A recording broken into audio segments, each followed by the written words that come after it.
Oi, tudo bem? Hoje vou falar então da última peça da trilogia tebana Antígona, de Sófocles.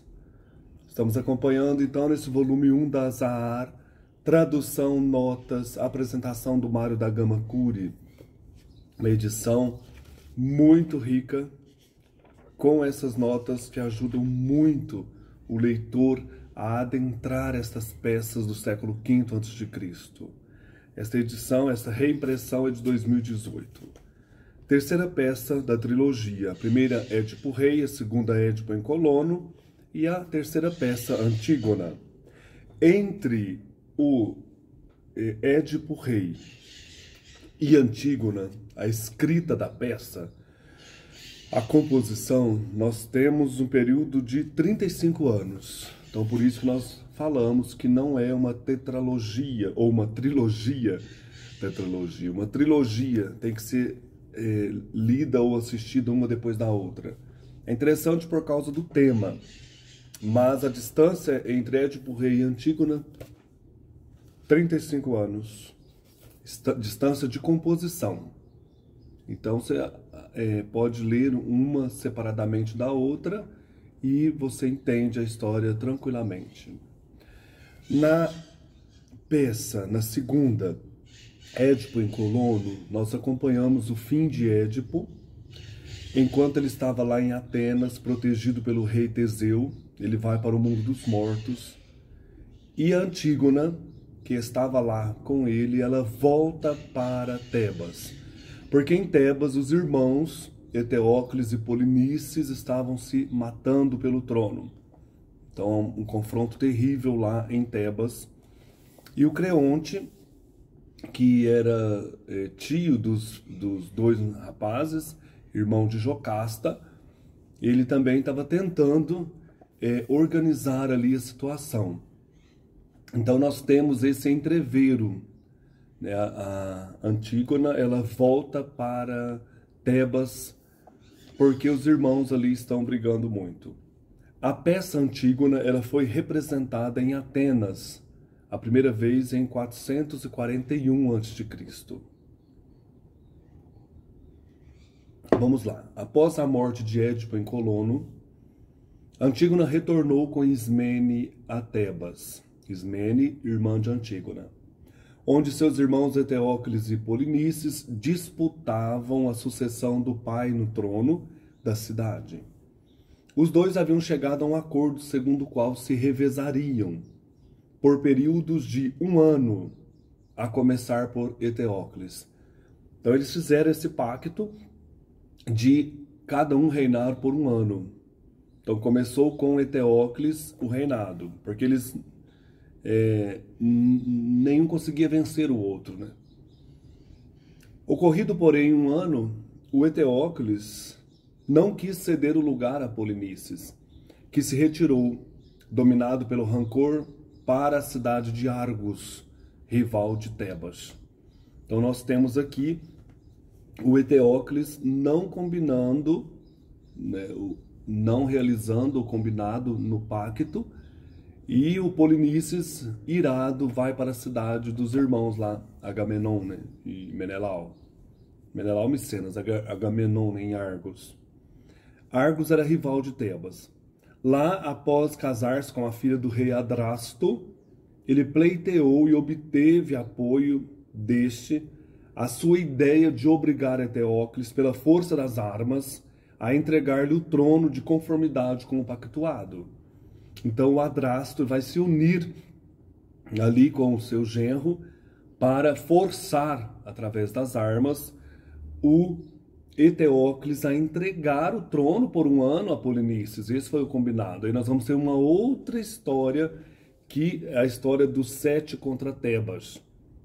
Adrasto pôs à disposição de Polinices um forte exército.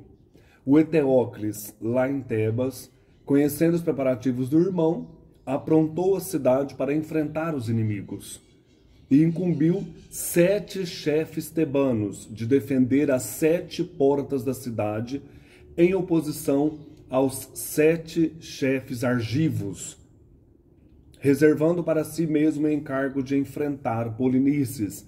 Aí nós temos essa história da batalha, os 7 contra Tebas.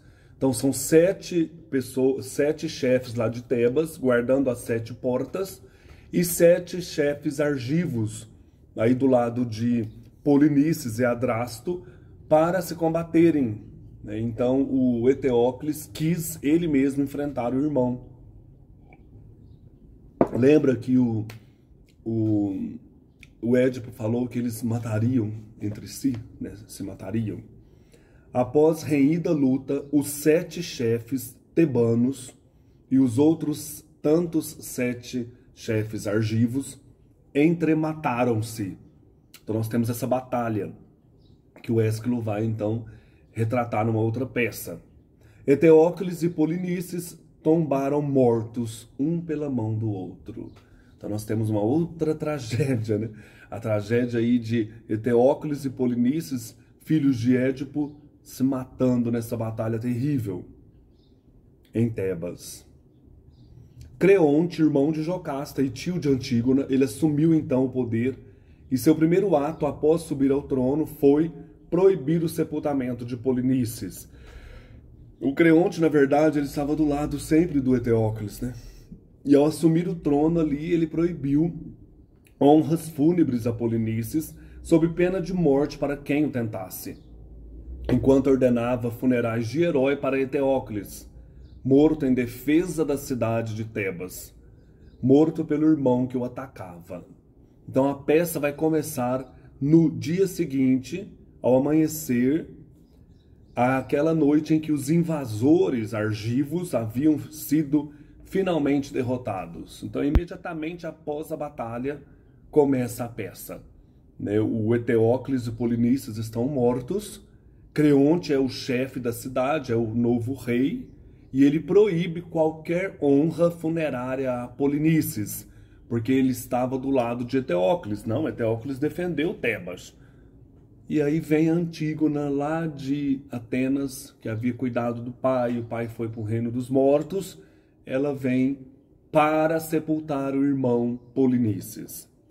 O tema principal, então, de Antígona é um choque do direito natural, defendido pela heroína, com o direito positivo, representado por Creonte. Então, existe uma lei, não pode enterrar ninguém, ou não pode enterrar o Polinices, é uma lei que o rei colocou, e vem a Antígona com o direito natural. Isso é natural, eu preciso, né, honrar o meu irmão. Isso é uma coisa que acontece entre os homens, né? A caridade, vamos dizer assim, né? Não sei se essa palavra vai aparecer aqui. Né? A dignidade do herói morto, ele tem que ser enterrado. Ao longo da peça, porém, ainda surgem outros temas, além desse choque do direito natural e do direito positivo. Os temas do amor, que leva Aemon, filho de Creonte, ao suicídio. Esse Aemon, um personagem, né? O filho de Creonte. O tema do orgulho, que leva Creonte ao desespero. O tema do protesto dos jovens contra a prepotência dos pais. Então, é uma peça rica também em temas assim muito relevantes para a história da literatura. A decisão de Antígona de conceder as honras fúnebres a Polinices, apesar do édito proibitivo de Creonte, movida pela convicção de que seu direito era mais válido, o direito natural é mais válido, é o eixo em torno do qual gira a maior parte da peça. Então a Antígona ela vai trabalhar essa questão de que o seu direito natural de enterrar o irmão é mais válido do que o direito positivo, uma lei que pode ser revogada. Nesse drama de rara beleza poética que, segundo Brecht, se inclui entre os maiores poemas do Ocidente, Sófocles levantou, como dissemos acima, questões fundamentais para o espírito humano, principalmente a do limite entre a autoridade do Estado sobre a consciência individual e a do conflito entre as leis da consciência, não escritas, e o direito positivo. Então existe um limite entre a autoridade do Estado sobre a consciência individual. Então a pessoa ela está se sentindo ferida na sua consciência, né? Ela pode recusar a lei positiva. O conflito entre as leis da consciência não escritas e as leis do direito escritas. Então isso é muito importante dentro do contexto da peça. A sua Antígona é o primeiro grito de protesto contra a onipotência dos governantes e a prepotência dos adultos. Então nós temos uns versos aqui em que vai aparecer um diálogo áspero entre Creonte e Aemon sobre essa questão, né? Onipotência dos governantes e prepotência dos adultos. Por exemplo, o Aemon dizendo aqui nos versos 816 e 817: exorto-te, recua em tua ira e deixa-te mudar. E se eu, embora jovem, posso dar opiniões, afirmo que nos homens o ideal seria nascer já saturados de toda a ciência. Mas se não é assim, devemos aprender com qualquer um que fale para o nosso bem.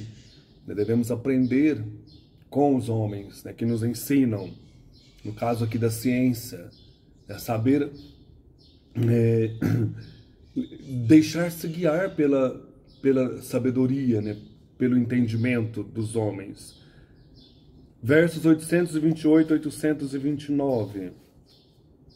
O Aemon de novo, olha: se sou jovem, se houver razões, sou jovem, olha mais então para os meus atos que para os meus poucos anos.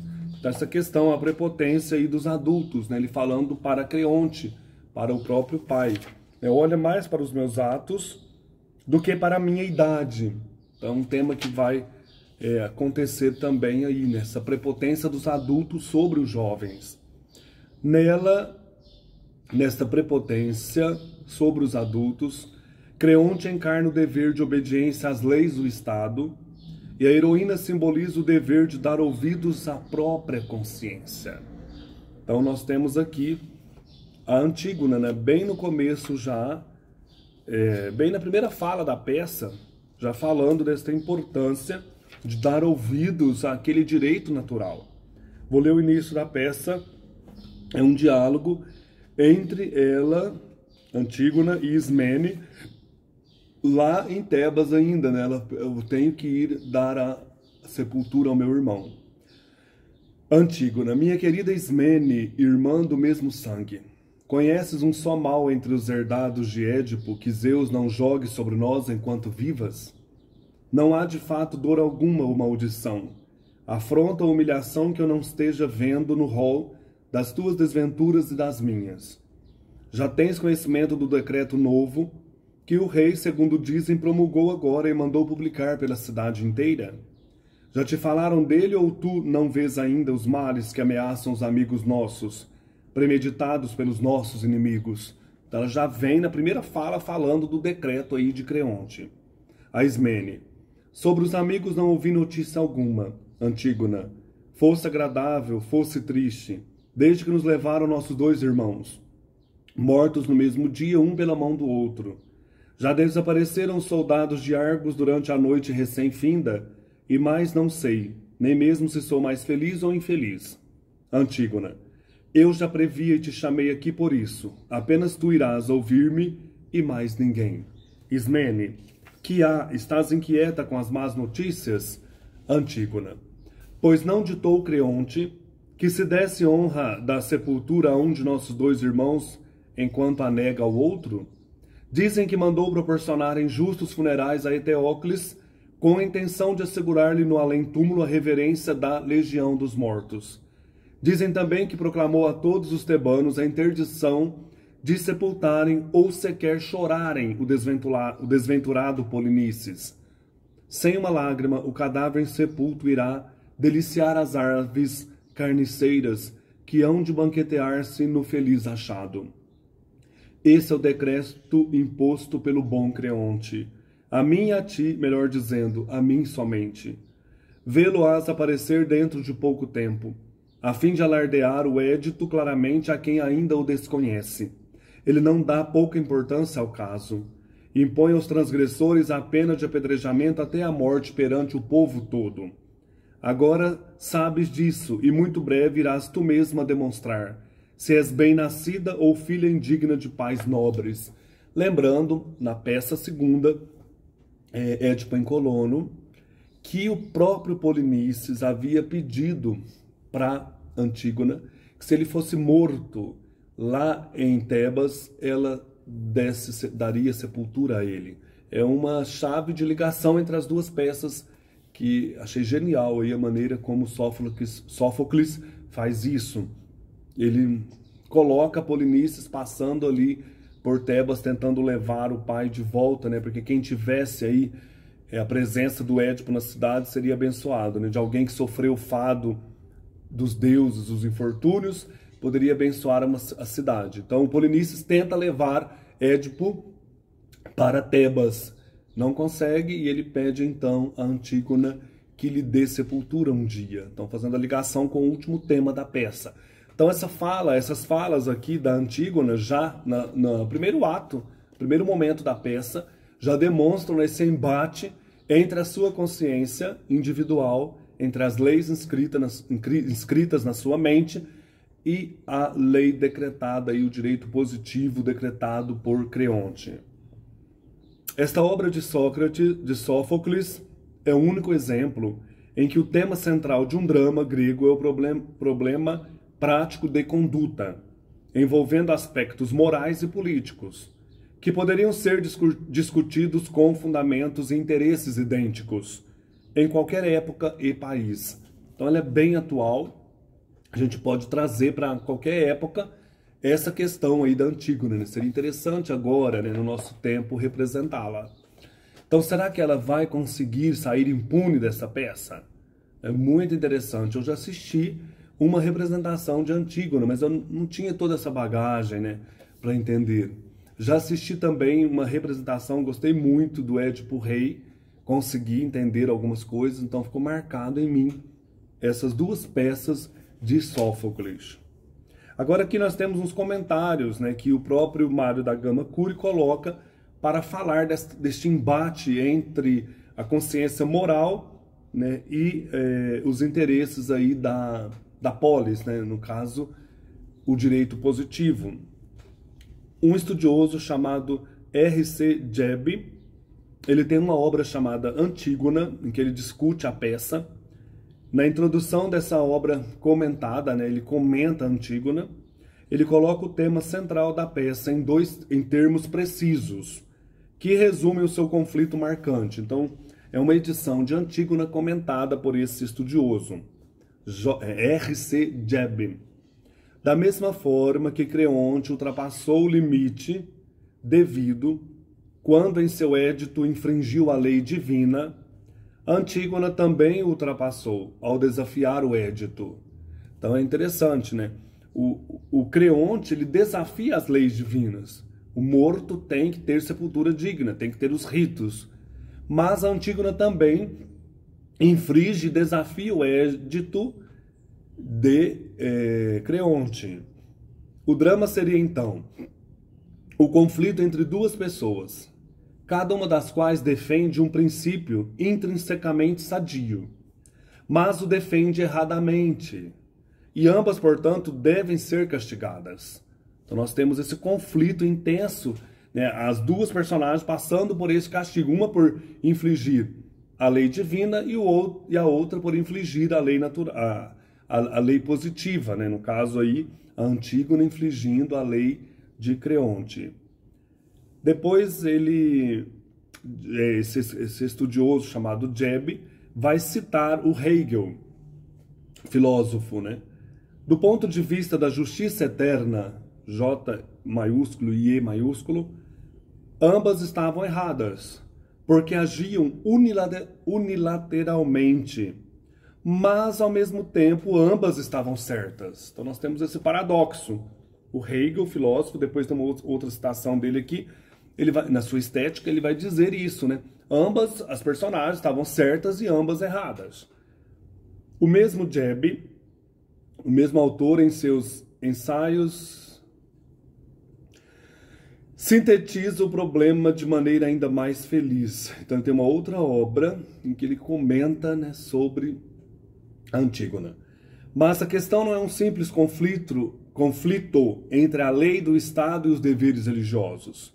É um conflito entre a lei do Estado imposta com excessivo rigor e uma afeição natural colocada acima das leis.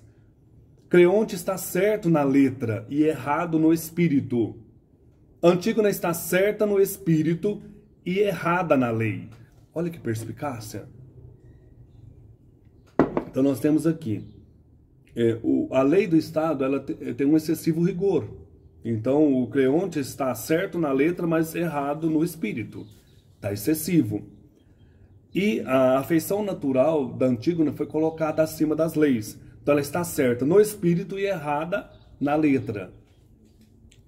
E conflitos desse gênero constituem a essência do trágico. De conformidade com a observação depois, novamente, de Hegel, no seu livro chamado Estética, o filósofo Hegel vai dizer: o trágico originariamente consiste em que no círculo da colisão, as duas partes opostas, consideradas isoladamente, têm um direito por si mesmas. Por outro lado, só podendo realizar o que há de verdadeiro e positivo em seu objetivo e seu caráter, como negação e violação da outra força igualmente justa, elas serão levadas, malgrado sua moralidade, ou antes por causa dela, a cometer faltas. Então nós temos as duas partes cometendo faltas, né? Passando aí isoladamente, cada uma tem seus direitos, mas tem as suas faltas. Depois Aristóteles e também outros filósofos, juristas, têm citado a Antígona em apoio às suas teses. O filósofo grego, por exemplo, menciona a peça nas seguintes passagens da sua Retórica, que é um outro livro importante de Aristóteles. Nos versos 1373b, 6 e seguintes, ele diz: pois realmente há, como todos de certo modo intuem, uma justiça e uma injustiça naturais, compulsórias para todas as criaturas humanas, mesmo para as que não têm associação ou compromisso com as outras. É isso que a Antígona de Sófocles claramente quer exprimir quando diz que o funeral de Polinices era um ato justo, apesar da proibição. Ela pretende dizer que era justo por natureza. Não é de hoje, não é de ontem. É desde os tempos mais remotos que elas vigem, essas leis naturais, sem que ninguém possa dizer quando surgiram. Então o próprio Aristóteles, ele cita, né, os versos 580 a 520 da Antígona, em que ela fala, desde a eternidade, essas leis naturais vigem. Então, é justo, por natureza, dar o funeral a Polinices. Mais uma outra citação de Aristóteles na Retórica, versos 1375 a 31 e seguintes. Devemos enfatizar que os princípios da equidade são permanentes e imutáveis, e que a lei universal tampouco muda, pois se trata da lei natural, ao passo que as leis escritas muitas vezes mudam. Esse é o significado dos versos da Antígona de Sófocles, onde Antígona defende que ao enterrar seu irmão violou as leis de Creonte, mas não violou as leis não escritas. Maravilhoso, né? Isso que diz aqui o Aristóteles. Ela violou as leis do Creonte, que é uma lei natural, que é uma lei positiva e pode mudar, mas não violou as leis não escritas que, desde tempos remotos, estão presentes ali na sociedade. Depois nós temos mais de 2000 anos se passam, né? E um jurista, acho que é jurista mesmo, Giorgio Del Vecchio, na tradução francesa da sua obra Filosofia do Direito, de 1935, ele ainda recorre a Sófocles para ilustrar ideias semelhantes. Olha que interessante, né? Sófocles usado sempre. Citação de Giorgio Del Vecchio. Da mesma forma que a Antígona de Sófocles, por exemplo, invoca altivamente as leis naturais contra as ordens de um poder arbitrário, sempre houve consciências humanas para afirmar e reivindicar as razões da verdadeira justiça contra a violência, embora esta se revestisse de todas as formas da legalidade. Está na página 17, né? Então, sempre houve consciências humanas para reivindicar e afirmar as razões da verdadeira justiça contra as formas da legalidade, né? Contra a violência. É bem conhecido o exemplo de Antígona de Sófocles, que invoca contra a tirania as leis não escritas, superiores às leis escritas, página 412 desta obra Filosofia do Direito, né? As leis não escritas que estão na consciência da Antígona contra as leis superiores escritas. E aqui ele diz, né? Não que as leis superiores, que as leis escritas são superiores. As leis não escritas que estão na consciência da Antígona são superiores às leis escritas. É isso que ele diz. Elas são superiores às leis escritas. Então esse embate aí entre consciência, lei natural, direito humano, né, de sepultar os mortos, e o direito positivo, nessa lei humana colocada por Creonte, é o grande tema da peça, né? E isso vai se tornar, assim, uma influência ou importância para toda a história do direito, da filosofia, né? E da própria realidade humana. Quantas vezes nós temos esse confronto dentro de nós, né? A lei humana e a lei divina, né? A lei positiva. A lei positiva humana e a lei da nossa consciência. Esse direito natural. Então isso é muito interessante, é uma peça riquíssima, é uma peça muito atual. Então nós fechamos esse volume 1, né, da Zahar, a trilogia tebana, em que falamos dessas peças importantes de Sófocles, Édipo Rei, Édipo em Colono e Antígona. Próximo vídeo vamos continuar sobre o drama grego, as tragédias gregas. Um abraço, até mais.